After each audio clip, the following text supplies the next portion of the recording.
There are moments in life when a room holds its breath before anyone realizes something is about to change. Moments when truth rises quietly and rearranges every assumption in its path. Before we dive in, let us know in the comments where you are watching from, because we would love to see how far this conversation is reaching. The courtroom had been peaceful only seconds earlier. A routine traffic hearing, the kind that drifted in and out of the docket without leaving even a ripple. People shuffled papers. A phone vibrated somewhere in the gallery. The clock on the wall ticked its slow and steady beat. Then the teenager stood. He rose from the second row, slowly at first, as if part of him expected someone to push him back into his seat. For a moment, he simply stood there, looking smaller than his age, shoulders curved inward, as though he had spent years learning how to take up as little space as possible. Then he began to walk toward the bench. No one had called him. No one expected it. The bailiff stepped forward on instinct, his hand raised in caution, but the judge lifted his palm gently, stopping him mid-stride. "Let him come." That was all he said, but it was enough to halt the entire room. The boy approached with a folded paper in his hand. It trembled so visibly that the edges fluttered. When he reached the bench, he held it out, not speaking, barely breathing. The judge accepted it with both hands, unfolding it with a care usually reserved for fragile things. His eyes moved across the page once, then again, then a third time. Whatever he was reading did not shock him. It reached deeper than that. It was the recognition of something heavy, something long concealed. The boy said nothing. He only waited. A timestamp flickered on the clerk's monitor, marking the moment as if it needed documentation to prove it truly happened. 10:17 in the morning. Minor approached the bench without permission. Paper delivered to the court. The air shifted. Even those who had no idea why could feel it. The woman at the defendant's table stood straight, her posture immaculate, her clothing carefully chosen. She carried the aura of someone used to making the right impressions. She was the boy's mother. The distance between them was impossible to ignore now, not measured in feet, but in years of fear and silence. For the people in the gallery, nothing written on that paper was visible, but everyone sensed its weight. It tightened the room, sharpened the stillness. The judge finally looked at the boy. "What is your name, son?" "Ethan. Ethan Ballard." The words were barely sound. The judge turned to the woman. "Your son?" "Yes, Your Honor." She managed a smile that felt practiced and thin. "I apologize for the interruption. He should not have. Do not apologize, and do not move." The judge's tone shifted just enough to drain the room of whatever certainty remained. People exchanged glances. Something was unfolding in front of them, and no one knew how far it would reach. 15 minutes earlier, this had been nothing but an ordinary hearing. A simple traffic violation. Forgotten paperwork. A polite apology. The mother had spoken with the confidence of someone used to being believed. She had explained her situation with polished ease.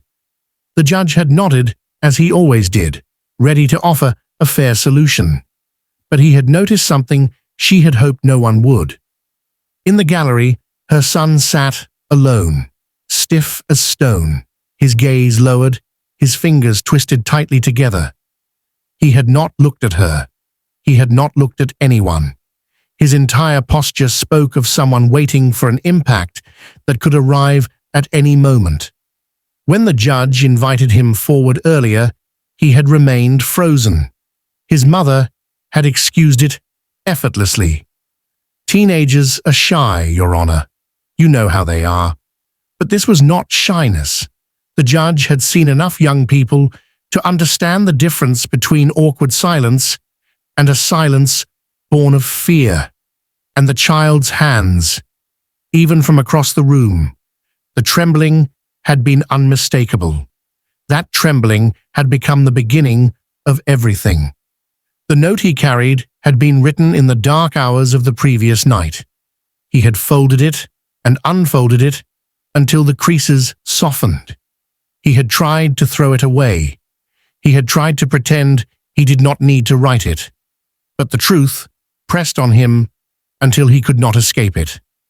He brought it here because this room was the first place in years where his mother was not entirely in control.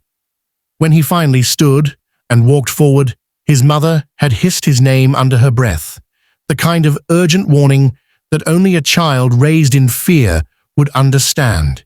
He had walked anyway. The judge looked at him now with quiet patience. "Son, is what you wrote here true?" Ethan nodded, tears gripping the edges of his eyes. He did not wipe them away. The judge addressed the bailiff. "Please escort Mrs. Ballard to a seat in the gallery. She is not to leave this room." Her reaction cracked. "What? What is happening? What did he hand you? Ethan, what did you write?" "Mrs. Ballard, sit." The judge's voice dropped into something firm and absolute. No one missed its meaning. The judge lifted the paper. "I would like to read this aloud. Is that all right, Ethan?" A tiny nod. The judge took a breath. "She hurts us when no one is watching." The silence was immediate, deep, and full. The mother sprang to her feet. "Lies.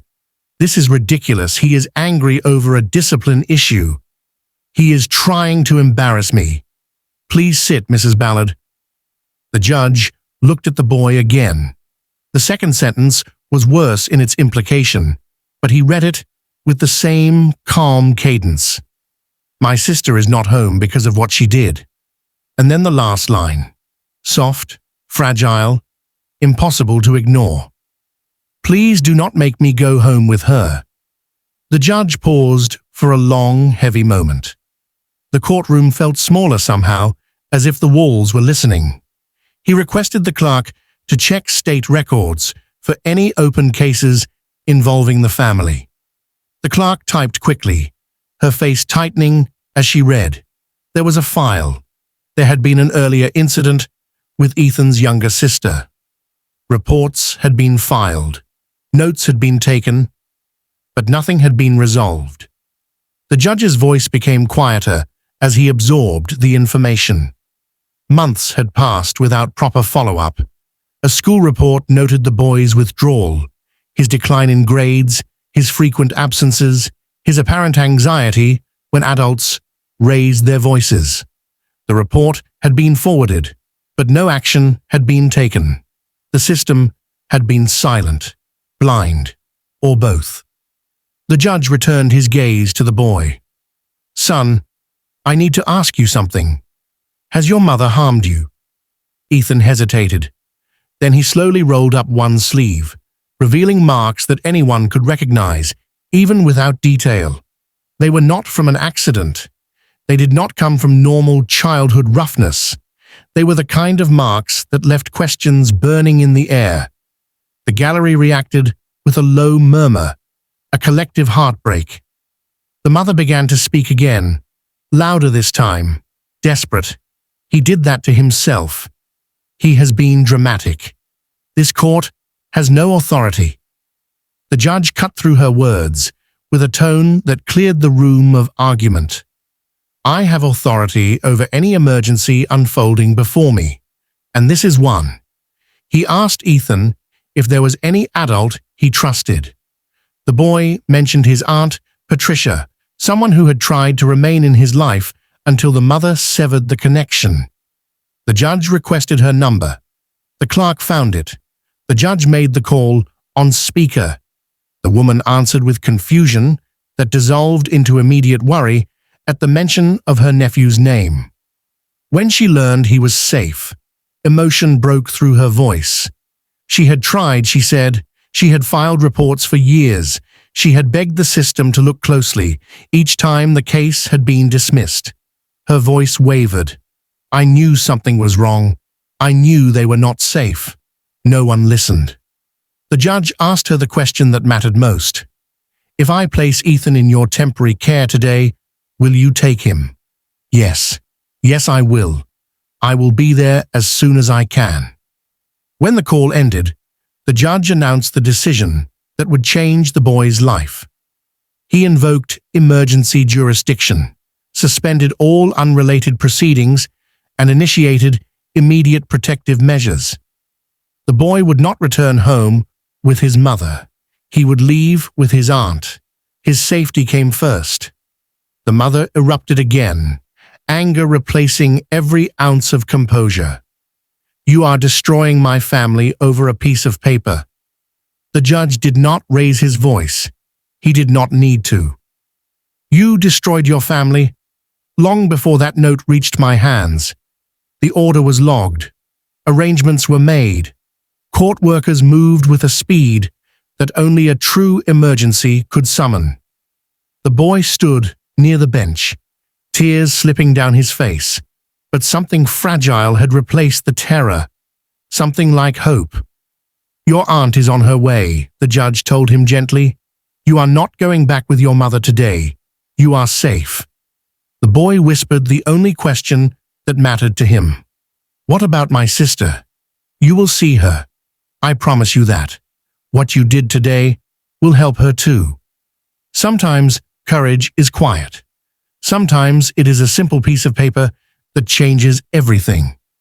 The boy closed his eyes, shoulders shaking with a release that looked like someone finally exhaling after holding their breath for years.